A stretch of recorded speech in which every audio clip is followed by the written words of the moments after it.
It's about to get GabbyAF.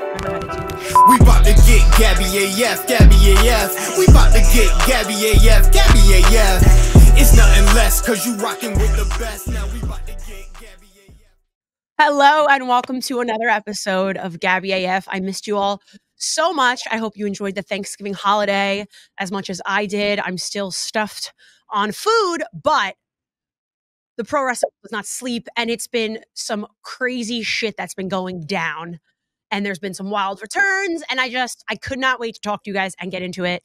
So, it was also my birthday, side note, but Thanksgiving is a little more important, and the returns of CM Punk and Randy Orton is a little bit more important. So without further ado, I got my guy, producer Tony, with me today, and we got to get started, Tony. I've been chomping at the bit to talk about these things with my GabbyAF fam, so let's get started. All right, well, I know what you want to talk about first. Well, maybe the rest of the wrestling universe was very excited for the return of CM Punk. I know who Gabby was excited to see. Randy Legend Killer Orton. Ooh, Randy Orton with his return looking better than ever. Let me just say, this man is, 43 years old? Coming out jacked up. Like, I've never been more excited in my life. I can't get over how good he looked. It was one of those things where I was like, damn, like I was not excited. Listen, he always looks good. I wasn't expecting him to look that fucking good. And his music hit, he came out. I was so hyped. I got out of my seat. I was super excited about it. I mean, he just looks so good. And then, he comes in the ring and he's doing the arcade. There's nothing better than Randy Orton back on TV in WWE. Listen, everyone was excited about CM Punk. That was also a wild moment, but I don't know. Randy Orton's return to me was more exciting. And the War Games match in itself was fucking awesome. I loved everything that they did. I did predict that the good guys were going to get the win, and they did. And I loved that return for Randy. I thought he looked super strong. I loved, the moment between him and Jay, I thought was kind of cool. And yeah, he looked like a beast. And there's not enough good things I can say. Just take me back to that moment all the time. I replayed it like 5 times, I would say, probably, just him entering. And I loved at the end, they kind of showed a video of him saying 10 more years, because this man is only aging upwards, I would say, and looking better than ever. So I want to see him every Raw, every SmackDown, every pay-per-view. Just put him on my TV and I will be very excited to see him, because, I mean, it's not normal how good this man looks. It was just so good, and it was everything I could have hoped for and more when he showed up and they got the win. So it was awesome. First of all, I don't think you're ever allowed to name Survivor Series team names. I think Team Good Guys. I don't think we're going to market that on a T-shirt. And because I do my show, and they're the good guys because I love those guys. Can we get little heart emojis for Gabby's eyes when she's talking about Randy in this episode, just like popping out? Because she's glowing right now. I've never seen her happier in the existence of GabbyAF than when she talks Randy Orton. I mean, listen, he's the Legend Killer. He looks great. Looks like $1 billion. I'm very excited to see what he does. But here's the thing: him and Jey Uso, they kind of buried the hatchet. But do you trust the Viper? Is he gonna strike? RKO out of nowhere? I would trust him with my life. Are you kidding? I would trust him. And also, we got to get into him on Raw because, face to face with Mommy, which I thought was interesting. And I'm not gonna lie, the line of him going, "You might be Mommy, but like Daddy's home." Holy shit. Are you kidding me? Put that on a fucking shirt and I'm wearing it every day.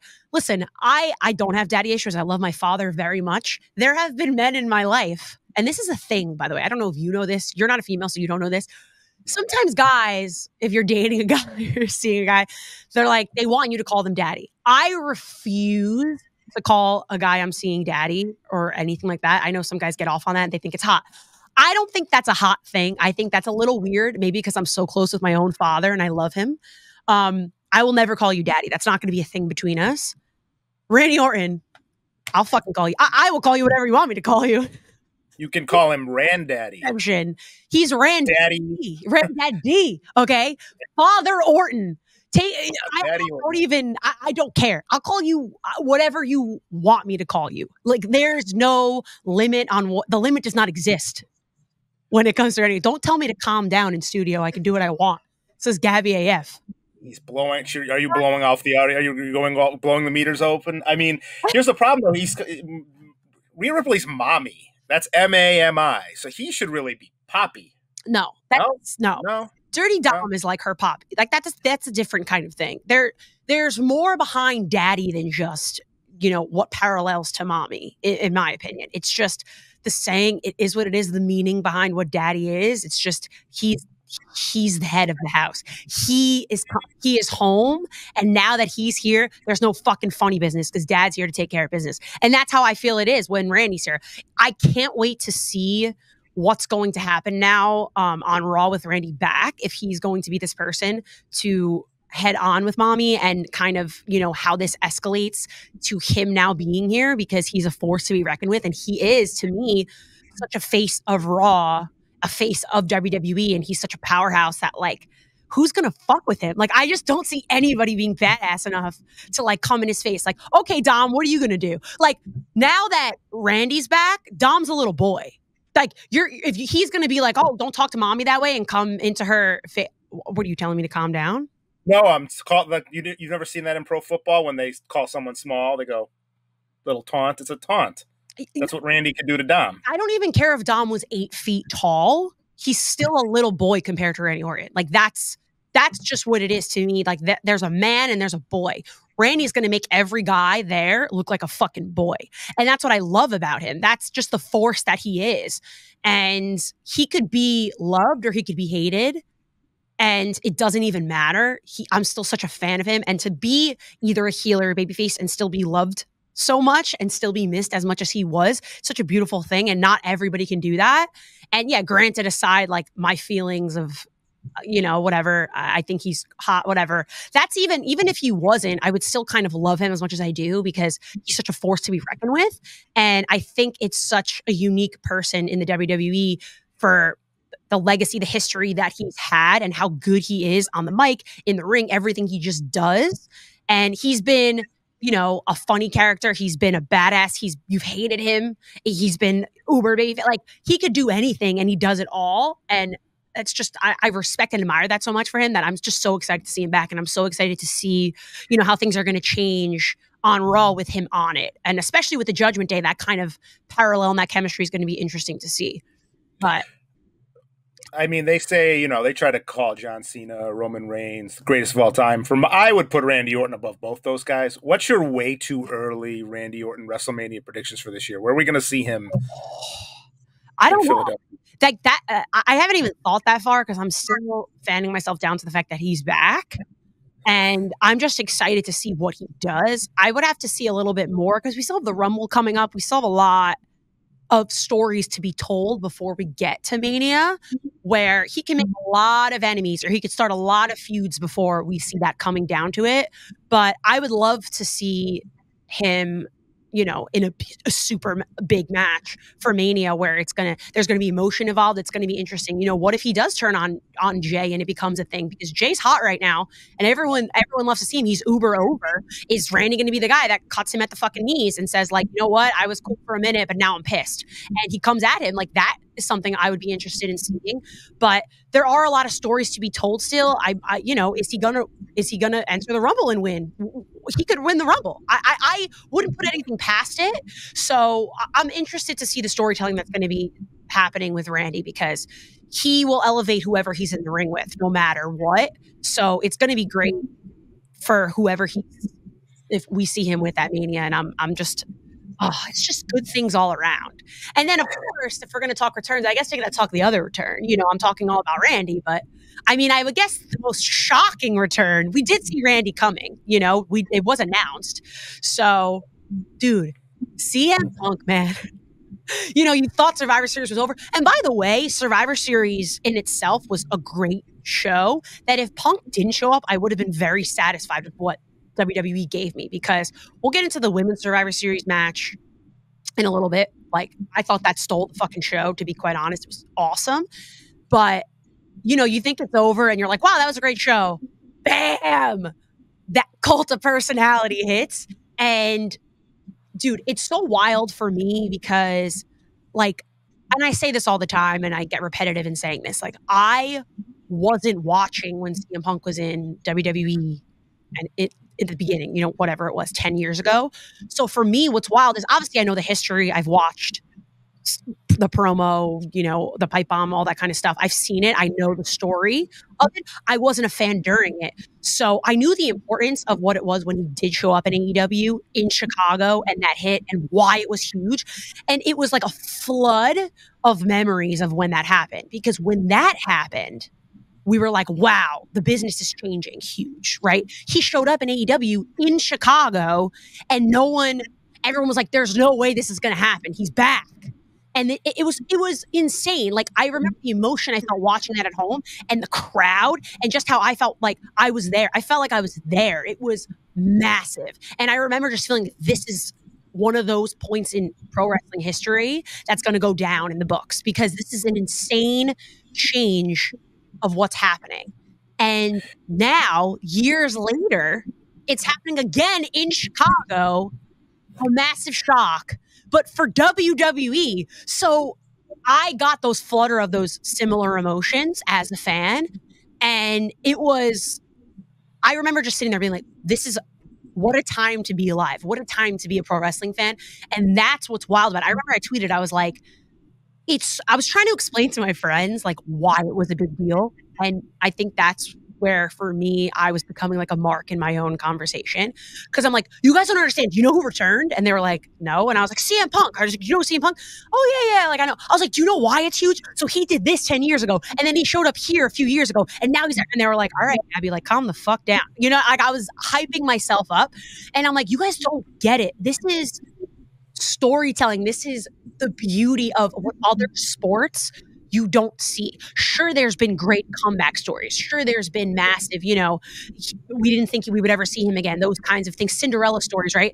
This is drama unfolding in front of our own eyes and history being made in front of our own eyes. And like the fact that we are blessed to be fans watching this happen is just amazing. I wish we could just take a step back and like appreciate it as opposed to like the, you know, the angry fans and like the people that, you know, whether you like AEW, WWE, whatever, who gives a fuck if you like both, whatever it is.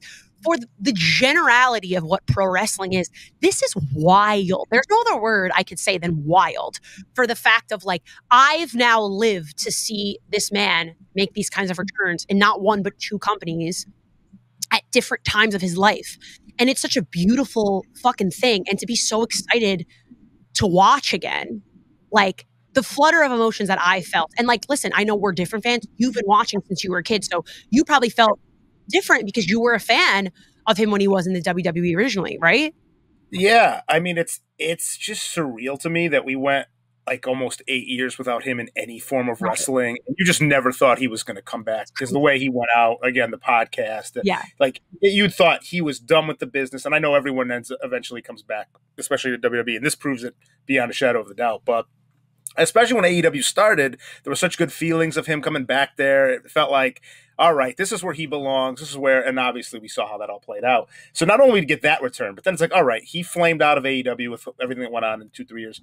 And then hell really freezes over, and now he's in WWE, which I never thought I'd see again. I didn't think both sides could bury their egos enough, but I think I like what Triple H has said publicly. It's if the fans want it, we're going to give it to them, and that's at the end of the day.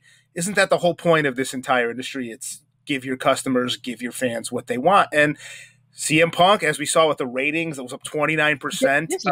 Him and Randy Orton, ridiculous. Him and Randy Orton's return pushed them over the 2 million mark for Raw this week, which during Monday Night Football season is unheard of. Wild. So wild. I mean, again, I'm just excited to see where this goes. Again, I hope this lasts a little longer than his AEW run because there's still so many great stories you can tell, and there's not many people in not just wrestling, but in entertainment that can captivate an audience like CM Punk. Right. And then you had his promo on Raw, which, you know, basically what he said was, I'm not here to make friends. I'm here to make money. It's like a business. This is a business move. This is what this is. Now, a lot of people, you know, I felt like it was kind of split on his promo. Some people were like, it was too short, or did he really change? Is this like the same guy? Is like, what's it going to be in the locker room? We saw that reaction from Seth Rollins, which, you know, chef's kiss to Seth fucking Rollins, man, you know, selling the anger that he had, because that's, you know, I said it has to be a work when you have like Michael Cole and Corey Graves holding you off. Like, you know, it's in my opinion, it's just like, and hats off to those guys doing it. But Seth Rollins, fucking man, he really makes you believe that. Some people were like, no, he really hates him. And in my head, I'm like, he's awesome for doing that. He's just so good at what he does. But, you know, how's the locker room feel about it? What are people gonna, you know, are all fans going to be happy about it now that it's happened? And that's kind of what makes it so interesting. You can love it or hate it, but you're going to watch to see what happens. And that's all that matters at the end of the day. Your curiosity is going to get to you to be like, oh, I hate him. It's like that thing where it's like, you hate this person so much, but you got to see what they do because you got to talk about it, even if you want to talk shit. And that's what's going to happen. He's going to make people watch. And I actually liked his promo. I liked that it wasn't as long as maybe it should have went, because it was short and it got to the point of what we were going to see from him. I think that's, you know, what we're going to get when it comes to CM Punk. That's the CM Punk that I know, because like I said, I'm a newer watcher where, you know, maybe some people watching don't even know the history of what CM Punk was like with the WWE from 10 years ago. Yeah, that's a crazy thing to think, but not everybody is so up to speed on the history and the details and that kind of stuff. And if they're not, they're going to be like, wow, this is an epic return. And now he's back, and he's not here to make friends. He's here to make money, and he's here for the business. So let's see what's going to happen. Now, is he winning the Royal Rumble? Is that the story that's going to be told for Punk? That would be interesting, because, you know, there's a lot of people now with Orton back. Cody has now declared himself in the Rumble. So the first, you know, guy in the Rumble. My predictions, and, you know, I have mine at the back, but I'm saying I want Cody to win. And if we see Jade in the Rumble, I would love it to be Jade. I think the beauty of the Rumble winners this year being Jade and Cody, the significance of that and the meaning behind it would just be so epic.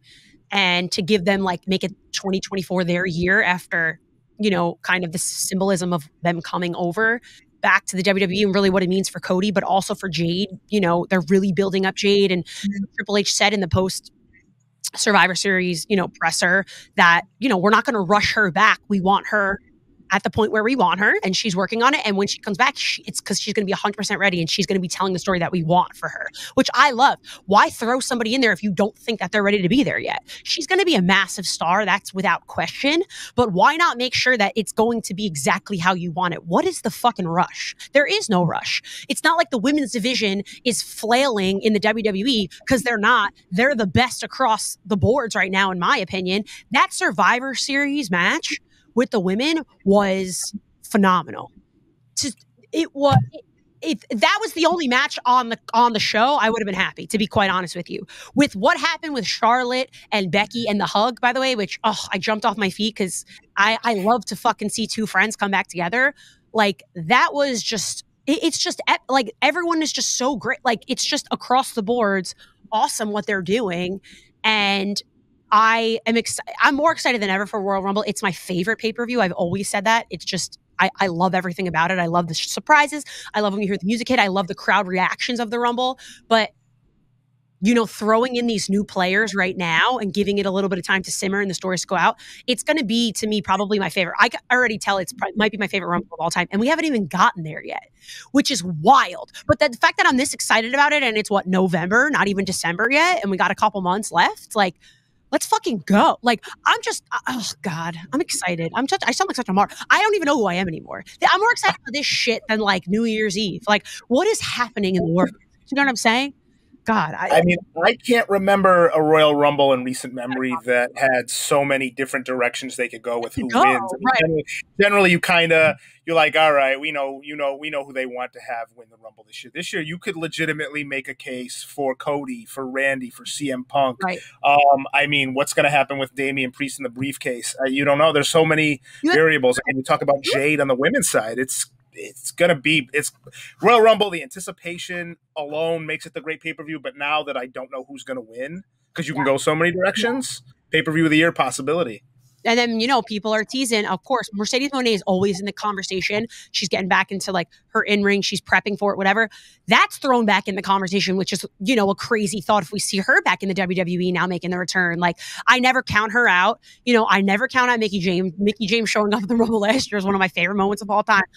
She knows people there. I don't maybe the SmackDown GM, maybe, I don't know if they have the salary cap room, but he might be able to make, he's got the in, he can make the signing. Aldis, who's doing huge things, but the fact that there's all these options, I love options. I'm an options girl. For everything in my life, I like to have options. I don't like to be set on one thing. I don't like that.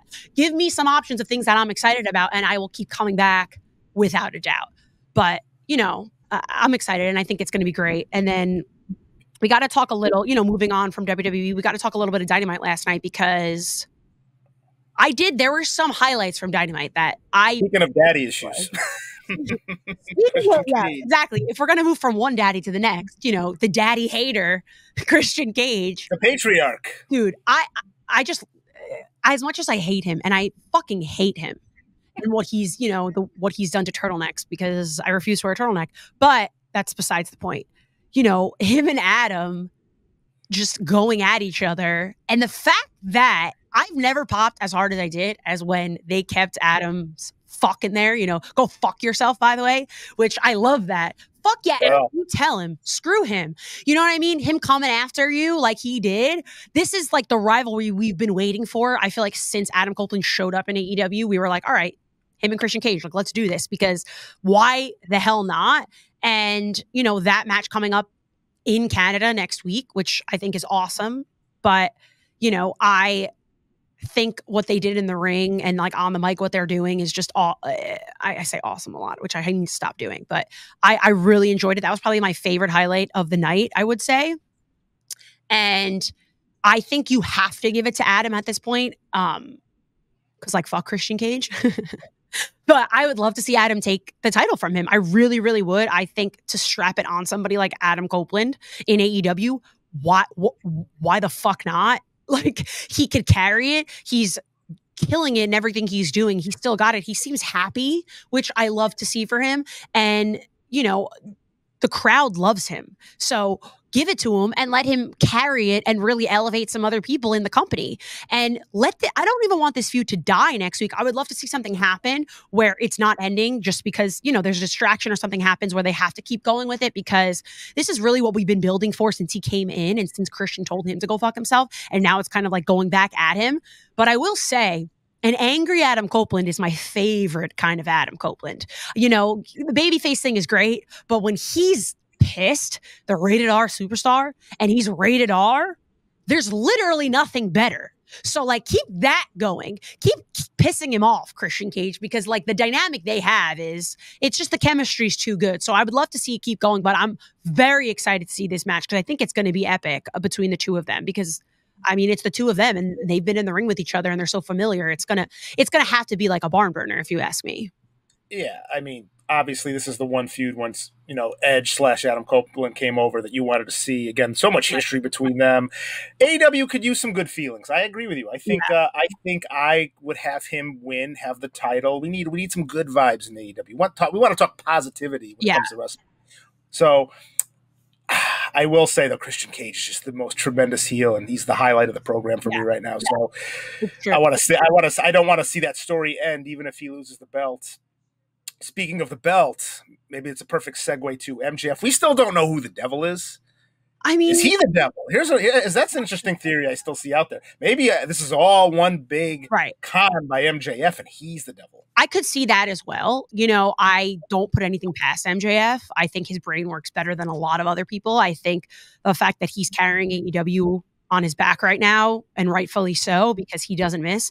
First of all, every time he's on the microphone, like he could talk for the full 2 hours of Dynamite, and I would watch the full 2 hours of Dynamite. Like, he's never misses on the mic, and his promos are always just the way he engages the crowd, just the way he even delivers, like his delivery. It's just like he should just teach classes, because I especially in my time as a fan, I don't know somebody better on the mic. He's one of the best that I've ever got to see in my time as a fan.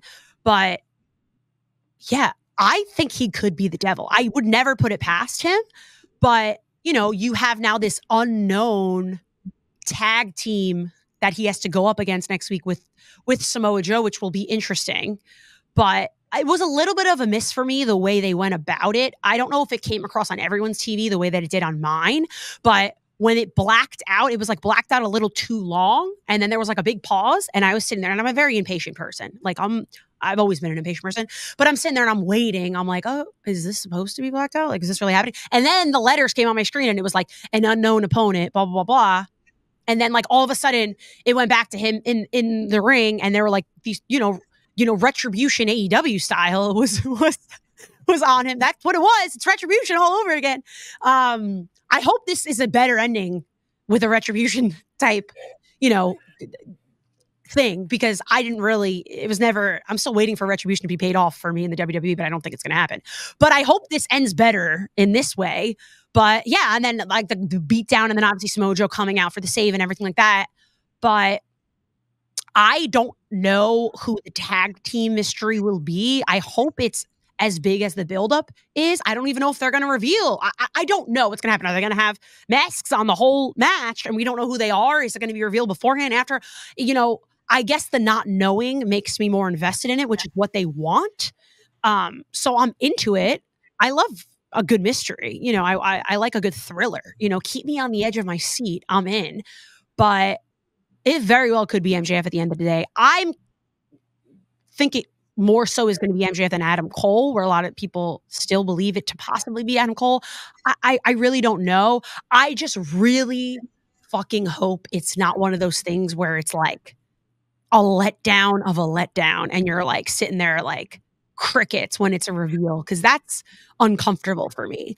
And if it is somebody that's like not any of these people that have been in the works, like give me a good fucking story behind it as to why they're the devil, and I'll buy into it a little bit at least. Like, just if you give me the good backstory, like I could buy into anything if there's emotion, there's a good story involved. But I don't know, man. I'm still, I don't know when they're going to reveal. I don't know what's going to happen, but I mean, really, do you think that I also wonder, do you think if Tony Khan would dare put himself on screen normally and make himself the devil? No, I don't think that. I feel, would that be a mistake if so? It would be a mistake, and I don't think he would do that. Like he would never want to like jump in the ring himself. Like I could never see him wanting to do that. I don't think that's like his MO at the end of the day, you know, and he knows that's not what his fans would want. I don't think he would do that. He likes to listen to the fans. That's what he does. He's always said that. He tweets to the fans, like, you know, he's very involved in that sense. I think he knows that that's not what they would want to see, and he wouldn't put himself in that position. But I mean, we'll have to see next week. I'm tuning in because I'm very curious to know who it is. And honestly, I'm also curious to see how MJF and Samoa Joe work as a tag team together, because they're both pretty great. And, you know, this new formed alliance, you know, MJF was saying all this nice stuff about Samoa Joe in the promo, and, you know, saying he never got that time to be the champion that he wanted to be in the WWE, which was an interesting, you know, line in that promo. But I'm interested to see, you know, how they mesh together and the dynamic that that's going to show with this unknown tag team. So, because they're not the best of friends, just because now they have to work together. So that's always kind of an interesting thing that we're going to have to watch out for as well. Yeah, a little bit of mutual respect. You saw after their match, the last pay-per-view, Joe kind of like giving the nod for, hey, yeah, I respect you for, you know, being a little dirty. He's like, you know, kind of like what he would do in that instance. But yeah, again, Samoa Joe, one of the most underrated performers in all professional wrestling. Wherever he's been a top guy on the mic, in the ring. I'm excited to see where that goes. I could see, again, a Samoa Joe carrying your company's flag. I could see him being a world champion. Maybe not in this instance, because again, MJF's on such a roll, and we got this devil storyline playing out. But yeah, I will be interested to see. My prediction is they're going to have the wrestlers, the tag team they're facing, the mystery tag team, masked, and we'll get the reveal at the end of the match. That's my prediction. But also, does that mean that the devil has, like, there's two people in a tag match? Is one of them going to be the devil and the other's just a lackey? Like, there were three guys that were beating down MJF. Is one of them the devil, or is the devil just controlling people? The devil's holding the strings, the marionettes. Right. Is he going to be in the tag match, or is this just like some of his bitches? Like, I don't know. You know what I'm saying? Like, it could all be a setup. MJF could get his ass beat down, and it could all just be on purpose. This could all be in his story of what he wants. You know, as much as it's a question if it's MJF or not, it's also, it wouldn't make sense for me if it was MJF, because he's really turning on with the people to be like the lovable scumbag. And I don't want to see him now all of a sudden head back to like, I've had this plan all along and I'm smarter than you and I'm better and like, you can all kiss my ass. Like, so I don't know if I would even like that because, you know, he's really come into like this champion that we love so much and he's doing so well being the champion. I don't even want to see him lose it at any time. So I hope it's one of those things where it's like a real fucking curveball, because there's nothing that gets me more than something I don't see coming in a curveball. I love to see it. I love a good curveball thrown at me every once in a while. Not all the time, because I like to think I know things. But if you could keep me, you know, sitting back like, holy shit, didn't see that one coming. I love that. So I like thriller movies. I like a good... What's your favorite thriller movie? Oh, that's a good question. But I mean, the stories with like the twists and turns, like Shutter Island's one of my favorite movies because at the end, you know, it's one of those biggest things where it's like, is he really crazy at the end? Like, I don't know if you've seen Shutter Island, Leonardo DiCaprio, one of the best movies ever. But, you know, it's one of those things where it leaves you thinking at the end, like, oh shit, you didn't see that coming. And it leaves you thinking at the end of it, like, is he really the bad guy or does he know? And he's just like knowingly sacrificing himself and he's a good guy. I love that kind of shit. I love when you don't see it. Like, it's just, you know, when it's one of those big shocking things and you're just like, holy shit. I will say another movie I love, Seven, is one of the greatest movies of all time. Brad Pitt. Morgan Freeman. What's in the box? What's in the box? And you're like, holy shit, that's what's in the box? Like, that's the devil? I want to feel that. Like, this is fucked up that guy's the devil. And now I'm crying because I'm so sad for the other person. But, you know, you never know. Are we going to see a Seven, like, thing? Is that in Impact Wrestling, you might. They like to kill off their characters over there. They do some out there stuff with, which I'm not, I got to say, I'm not a big fan of that. I don't know what your take on that is. Like, an Impact, where they seem to write off certain characters from their shows. They like go horror movie mode and actually kill them off, but then they can just show back up. To me, pro wrestling is like, it's this thing, and like a horror movie thing is it's. I don't know. What's your take on that? Do you like that they kind of bend reality with, again, what you call it, Eric Young getting stabbed to death in prison, Allie getting slashed to death in the afterworld? I think underworld. Sometimes when it's stuff like that, and I say this always with pro wrestling, like, people take things so literally and they want to just be like, this happened. And like, no, it doesn't make sense. Like, why can't we just sit back and like enjoy it for what it is? Like, we know what we're like, we almost know what we're getting. We know he's not actually getting stabbed. This isn't like a true crime documentary.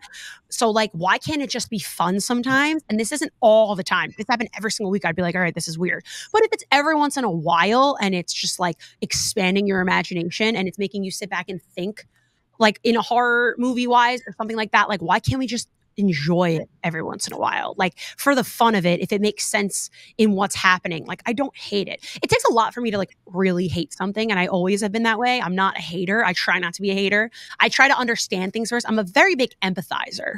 It might come as a shock to people, but I like to put myself in other people's shoes a lot of the time. That's why I don't get angry a lot and I don't have a lot of hate in my heart, because I'm just like, let me try to see why they made this. Let me see like why it kind of made sense. And sometimes you got to sit back and it's just like, simplicity is a beautiful thing. Like, let's just enjoy what the fuck's in front of our faces, because if it can make me not think about my real life for 2 hours, 3 hours on a Monday or a Wednesday night or whatever, like, just fucking go with it, bro. Go with it. I said, bro. That's how you know. Bro. Listen, bro. Speaking of your real life, bro. Yeah. There's no pay-per-view this weekend, but there is another big extravaganza going on. It's Gabby's birthday. I know. I feel bad for people that like don't like to celebrate their birthday every like for the whole month. I feel bad for you, because it's a beautiful thing and it's an excuse to celebrate yourself. And it's not making you selfish if you want to celebrate yourself for a week or a month or whatever, because guess what? Every year that you are living and healthy and on this earth, you should fucking celebrate it, because life is a beautiful, precious thing. So that's how I see it. And yeah, my birthday landed on a Monday this year. So, you know, I went out, I had like a nice simple dinner with some of my best friends. We did cake. It was very chill. But this weekend is when we're going all the fuck out. I got tequila on deck, pizza on deck. So basically the plan is Friday, we're staying in Hoboken. We're going to this bar. I know like the owner, it's going to be a lot of fun. We got, you know, table and whatever, all this kind of stuff. I'll have a big pregame at my apartment, eat a lot of pizza, drink a lot of tequila, go out. And then Saturday, this is where it gets interesting, and you're going to be a little shocked. I'll be celebrating in Philly on Saturday because one of my best friends got me tickets to the Eagles-Niners game on Sunday, which I will be attending. And yeah, and one of my very best friends from like kindergarten works for the Niners, and she's flying back for the game. So all my home friends are coming Saturday to Philly. We're going to all go out, like a big group of us Saturday night in Philly, which I've never really been out in Philly, so I'm a little scared. Because are you going to scout some locations for our WrestleMania weekend shenanigans? I will, because I got a lot of plans for GabbyAF at WrestleMania weekend in Philly. And I'm going to scout out some fun fucking spots that are very GabbyAF approved. They got to be GabbyAF approved, guys. And you know, if they're approved by me, they're going to be a good time. So I will obviously keep you posted on those kinds of plans, but I'm going to be spotting out some places in Philly. I think Philly can get down. I know they're a little crazy, but when in Philly, you know what I mean? It's like when in Rome, when in Philly, you got to get down with how crazy they are. And I feel like I could match that level. Jersey and Philly is not that far apart where we can kind of go hand in hand. But yeah, I'll be going out Friday night, Saturday night getting lit, and then tailgating and drinking all day with the game on Sunday. And everyone told me not to wear Niner stuff because I might get my ass beat, but kind of. I think you'll be all right. I think you can handle yourself in that crowd. I don't know. Philly fans are nuts. Philly fans are. I mean, they booed Santa Claus, they throw batteries, but I feel like, again, they're gonna. You're like one of their own. I know you're not gonna want to hear that, and as a North Jersey not Eagles fan, but I mean, if we just swapped an Eagles jersey on you, I'd guess you were from Philly. You can carry yourself. You've got the attitude, the gravitas. I don't know if that's an insult, but I'm gonna take it as one because. Well, I've always said that I love Philly. It's a bunch of loud, angry Italians, good food. Listen, it's a little grimy. It's a little grimy, but it's a lot of fun. You deal with a lot of Philly fans at Penn State, and not my favorite fan base. I've said that before. It doesn't mean they're bad people. They're just fucking crazy. So it is what it is. You know what I mean? It's fine. Hopefully I'll survive. We'll see next week if I make it back, but it's going to be good times. I'm excited. If you want to support me at all, get me a kind of birthday present. Go subscribe to my brand army. It's pretty cheap, I would say. I'm not, super expensive just yet. But hop on that train, help me out a little bit, get some of my merch, and wear my merch to the fucking shows. I love seeing that shit. I'll retweet. I'll shout out at you. Get some GabbyAF signs. I haven't seen any GabbyAF signs yet. And I'm just saying. I used to have signs all the time. We're going to have to work on the GabbyAF since I think now if people sign up for your brand army, are they going to get to see some of your weekend shenanigans? I'm going to say shenanigans way too many times on the show, aren't I? Oh, yeah. Little bit of a social peak. Yeah. The birthday party life. You can't be there, but you can kind of be there. I'm going to be doing a lot of pics. I'll be recording a lot of stuff. Follow me on Instagram at GabbyAF because I post the most on Instagram if you want to see more pictures than Twitter. Definitely go and add me on Instagram because I'm going to be marking down all that stuff. I'll be taking shots at Killer. It's going to be a good time, and you'll see a lot of my friends, a lot of people I talk about. So it's going to be a good time. So I would love to see it. And if you want to keep wishing me a happy birthday, keep going with it because it's still my birthday this weekend. I don't really give a shit. It's a beautiful thing. And I'm a year older, a year wiser, and GabbyAF is going to keep fucking going. Speaking of which, I love you all. Thank you so much. If you did wish me a happy birthday already, I love you. Thank you very much. Let's keep the good times rolling. Everybody have a great weekend. Please enjoy all the pro wrestling Friday night, Saturday night. It's going to be awesome. Enjoy football on Sunday. I will hopefully be making it through the game, not getting my ass beat, but we will see. I will be posting pictures of that as well. And until next time, guys, LYMNB, love you most, no backs. It's about to get GabbyAF. We about to get GabbyAF, GabbyAF. We about to get GabbyAF, GabbyAF. It's nothing less, cause you rockin' with the best. Now we about to get GabbyAF.